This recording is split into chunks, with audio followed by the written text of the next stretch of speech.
Coming up today on The Real Country File, I've been at Cereals to see an autonomous tractor, so we have a little look at that. Angela's been looking at some apples, Stephen's at the Great Harwood Show, and we meet Ted, who's a mixed farmer. And I've also been to the fertiliser factory to see if I can see what's going on there, because obviously it's shut down. Well, I've come along to the 153rd Great Harwood Agricultural Show. What a setting! Genuinely beautiful on the edge of the Ribble Valley here in East Lancashire. Now the show has gone ahead for the first time in 2 years, because the 2 years have had the COVID restrictions, and this year, despite their best efforts, they've had a TB outbreak and then a localised avian flu outbreak. So there's no cattle unfortunately here, and not even any eggs to show in the marquee. But what there is a real sense of community and of belonging to the agricultural community in part of the heart of the local surroundings. So yeah, a lot of joy here, a lot of families here. Let's go and see if we can meet some of the characters. So we've got Stephen Horrocks with us, the chairman of the Great Harwood Agricultural Show. Stephen, everybody's got a smile on their face. Good to be back. It certainly is good to be back. We've been missing now for 2 years. The dreaded COVID has absolutely spoilt and wrecked all of the events like this up and down the country. But we're here today, the sun is shining and life is good. It's a beautiful location here at the Great Harwood Agricultural Show. A lovely, lovely backdrop of the Ribble Valley. Just how important is it to the people of this area that the show's back on? And how important is it to you as a committee? Yeah, so we've been working tirelessly now. I mean, I've been on the committee for probably 15 years or longer. The show's been around for over 160 years. 1 or 2 missed shows for wars and things like that, and foot and mouth. But this is our 153rd show. And all of these people that attend from Great Harwood come year in, year out to support us, and they've been missing it. People who come and put the events on and the craft stalls and all of those things have been losing their income, so it's really, really important that events like this carry on. How easy has it been to get back up with the 2 years off for COVID? Yeah, it's been hard work. Genuinely, the staff that you come and do it year in, year out, you get in a routine and it's good. 2 years off, you become lazy, you forget all the little fine details. But now we're back on and up and running. I'm sure that we'll get better and better next year and the year after, and we'll be back to where we were before. And it hasn't been plain sailing. There's lots of sheep here today, and heavy horses and other animals. But one thing that's missing, unfortunately, is the cattle sections, isn't it? Yeah, so the sheep this year, which is fantastic, are up on their entries, which is absolutely brilliant, because it does make up for the fact that the cattle are missing. And sadly, we've just been caught just on the edge of a 3-kilometre TB zone, so we're off for another year on the 1-year testing regime, and that makes it very difficult for the farmers to pay for testing to come here. So it's prohibitively expensive. So TB outbreak within 3 kilometres means no cattle. Yeah. And then you've had a localised bird flu. Yes, so we've got the bird flu, dreaded bird flu, so that's taking the poultry out of the scale as well, even down to the eggs. We're not even allowed to show eggs, and you wouldn't think you could catch bird flu from eggs, but there you go. DEFRA says you can, so we're not going to argue with those guys. But still, you're chuffed, you're back on, yep. Everybody's smart. I'll tell you what, there's a lot of families here already. It's a great family day out. We do everything from the animal agricultural side. We have events on to entertain the kids. There's fairground rides. You can get your candy floss and your burgers. So there's absolutely loads going on, and an absolute full day out, and for 10 quid. You can't grumble. You can't grumble. I'll tell you what, just coming for that view with the animals that are here as well. Absolutely magnificent.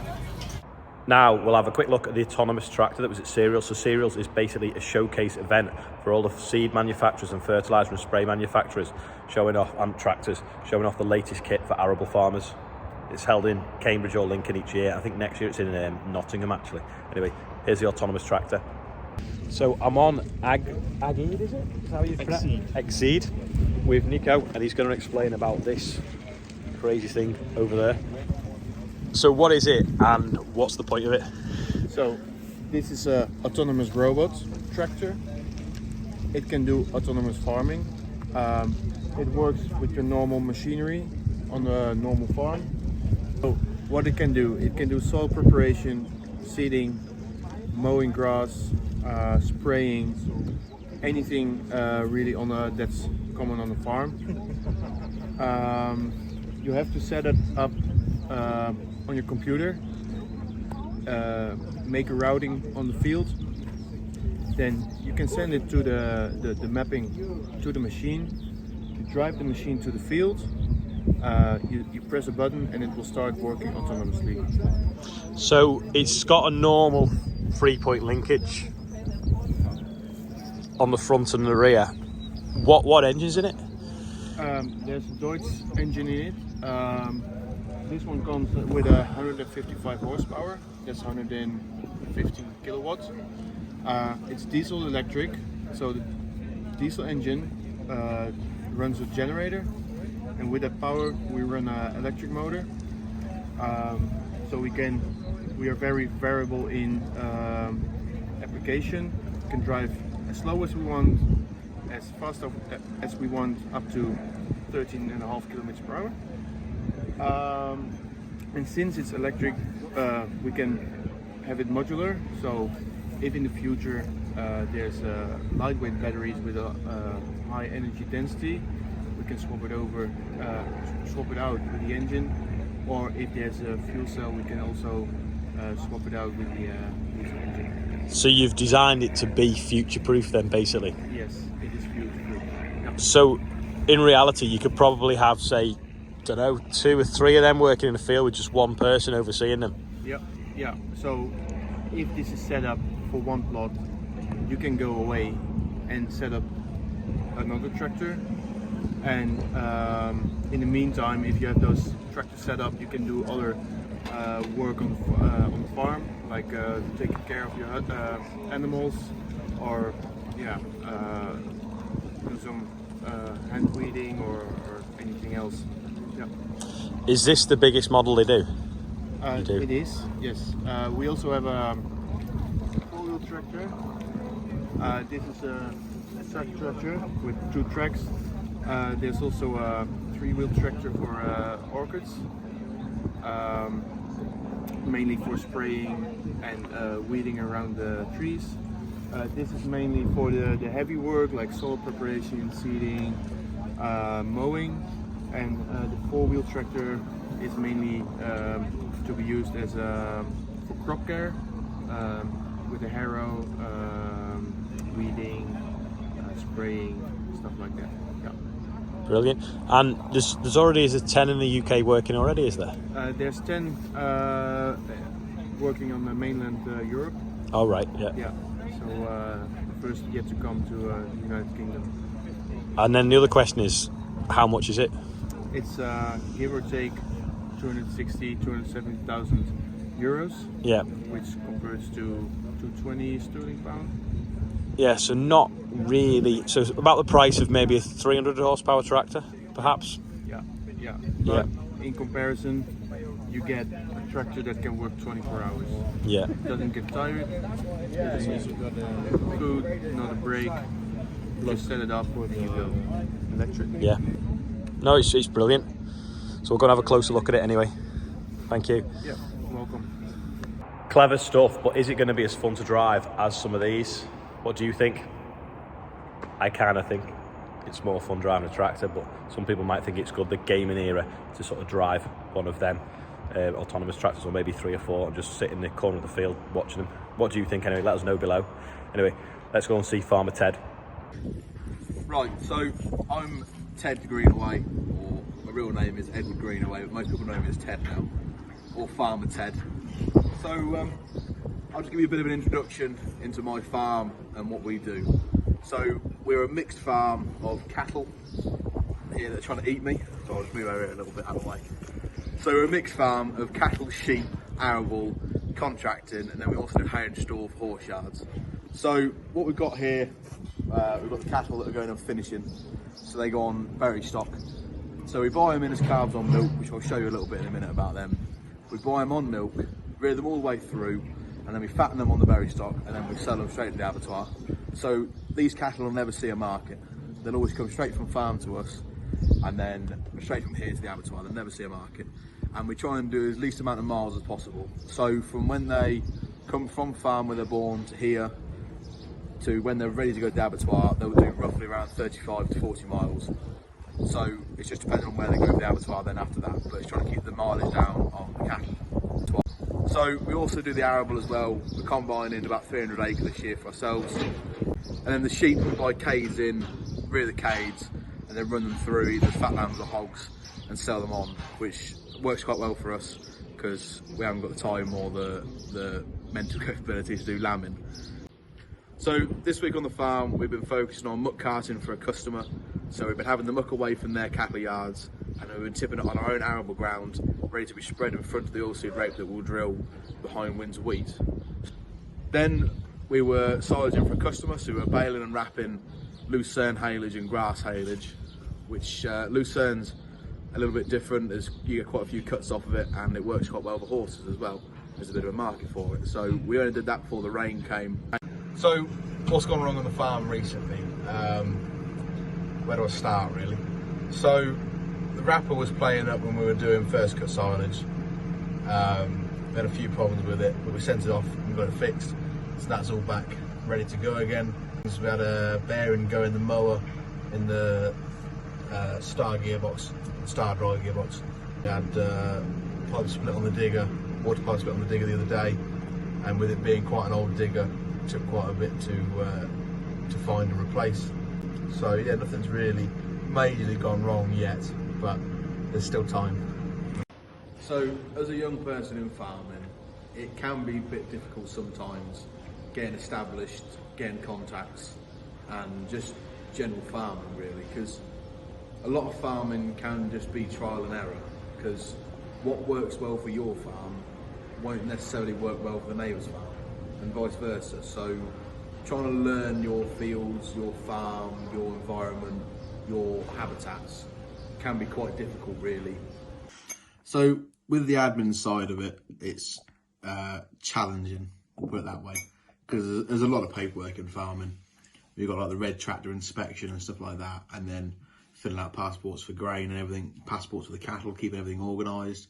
It's quite a challenge to do, so that's the hardest thing, is keeping everything organised in the farm, because it can be quite sort of chaotic when you're looking for cattle passports and you sort of move a passport from here to there and you never remember where you put it, and then all of a sudden you move one cow at one shed to the other shed and then you never find a passport for that one. So it's quite a job to keep on top of the admin. There's such thing as an easy year in farming, but it'd just be nice to have an easier year, because in the years I've been farming it's been quite trying.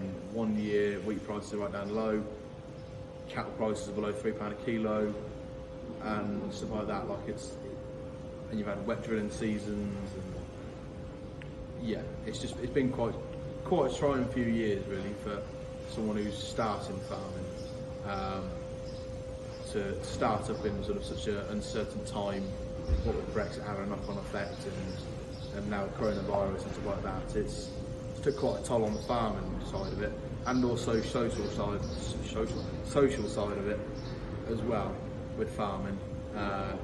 Because you've been quite isolated, you don't really get to socialise as much as what you normally would with coronavirus, so it's quite testing. We were quite fortunate when coronavirus hit that quite a few of us worked together anyway on here.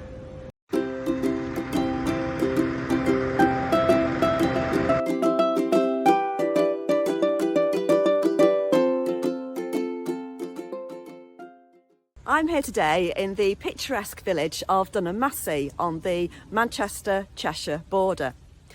Most of the properties and farms here are owned by the National Trust, and there's a good mixture of livestock farms and some good arable land. I'm going to chat to a farmer who originally sold all his produce direct to the supermarkets as a vegetable grower, but he's now diversified into growing something completely different instead. Here we are at the Apple Barn, and I'm here with Chris and Alison. Good morning. Good morning. Good morning. So just tell us a little bit of a brief overview of this site and what you've actually got here. We're National Trust tenants, and we've been tenants here since the early 30s. Moved into intensive veg, so we were supplying supermarkets with veg in the early 80s, mid 80s, and we then started putting to supermarkets, which when we first started doing so we thought was a good idea, and then proved not to be. It was a case of, what do we do next? And where my parents live at the Bothy in Nottinghamshire, there are apple cordons. Now these apple cordons date back to about the 1700s. us what an apple cordon is? So an apple cordon it's how the tree is grown. So they're actually grown at like 45 degrees, and they are kept pruned quite tight. So in a very narrow row, mainly to create an avenue. And so for years we've always just pruned these back, kept them out of the way. We've not done anything with the fruit. We just let it drop. And somebody suggested, well, why not turn it into apple juice, or pick it, have it pressed, turn it into juice at the time. So that's what we did. We are now up to just over 30 acres with what we planted this year. All told, we're looking at about 70 plus different varieties of apples in the orchards. So originally, obviously, Chris, you were very knowledgeable about vegetable farming, and you could grow a lettuce in your sleep, I imagine. So most definitely. How did you go about learning the process of how to make a decent cider? Trial and error, and also I went on a cider making course down in Hartpury. Yeah, it's good fun. I didn't know where this would take me, and so far, it's taken me to France, it's taken us to Spain, it's taken us to San Francisco. Only last week I was judging cider at the Royal Bath and West Show. This is a riddling rack, and we are a riddling rack. So with this cider we are riddling it. So each day we give these bottles a quarter turn, because we have a little bit of sediment sat in the neck of the bottle. And so this is our traditional method produced cider. We can't say it's the champagne method, because a certain country get upset about that. So this, yes, as I said, this is our traditional method, champagne. And what we do is we disgorge. Once these have been riddled and all the yeast is settled in the neck, we disgorge the bottle. What does disgorge mean? So we keep the bottle inverted like that, we fire off the top, off the cap, and then we gently right the bottle, and then we dosage the bottle back. So we top the bottle back up, and you don't have then this sediment sat in the bottle, so you end up with a clear juice. But the carbonation in the bottle is a natural carbonation as opposed to a forced carbonation. And so that is our streaker cider. So it's a Hereford and Somerset Red Streak cider apple, which we pressed in 2018. We bottled 18 months ago, and I'll say, yeah, we'll spend about a month in the riddling racks, quarter turn each day, and then we'll disgorge, and then it goes into the shop. We're finding people are coming into this space, they're attracted by the beautiful orchards. They can sit in it, enjoy the quiet and the relaxation, and have an apple juice or a cider, and sit looking at the trees where it was actually made. We've got no food miles here. It's just started chucking down the rain, hasn't it, now, actually? So I was going to ask you, my next question was, how does the weather affect your business, with frosts or heats or whatever? Yeah, frosts are our own worst enemy, really. We had a late frost back in April 2 years ago at Blossom, and we lost probably 95% of our crop of that year.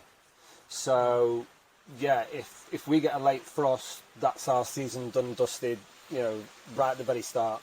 You've obviously touched on getting more people into the rural community, and the fact that from a mental health point of view, this sort of environment is marvellous.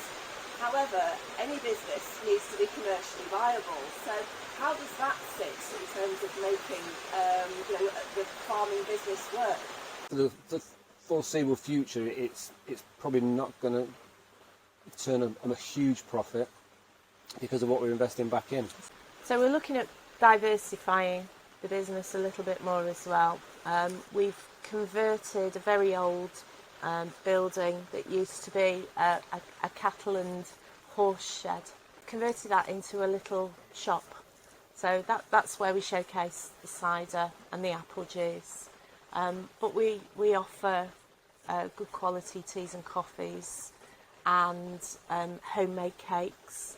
We have a very talented young man which we are supporting. So like any farming business, there's massive investments in Oh, yeah. equipment and Yeah. time and energy, but hopefully towards the end of at certain seasons or as the years pass by, you'll be able to recoup all of that and start generating decent amounts of revenue and cash profits. That's the plan. That is. So if anybody watching doesn't live locally but would like to buy any of your cider, how do they go about doing that? So they can buy online, so they can go to our website on dunhamcider.co.uk, and they can buy from us on there. They can purchase also from Rivington Brewery up over near Chorley, or they can Come and see us. jump in the car with a designated driver, because they will need one, and come and see us, and we will gladly give them a tour, let them sample some of our ciders, and give them a cider experience. That's fantastic. Thank you so much. Well, we'll put the link to your websites in our description on this video, and best of luck to you. Fab, thank you.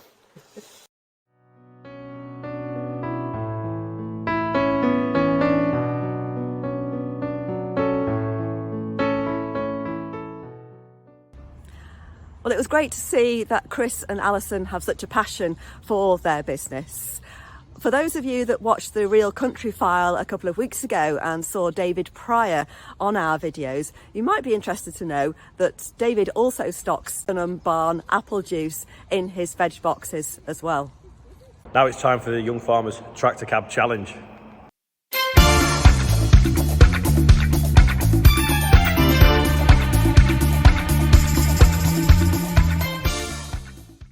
We are Lowdham Young Farmers, and this is our tractor cab challenge attempt. Big thanks to B&B Tractors for the Massey A test that we used in the video.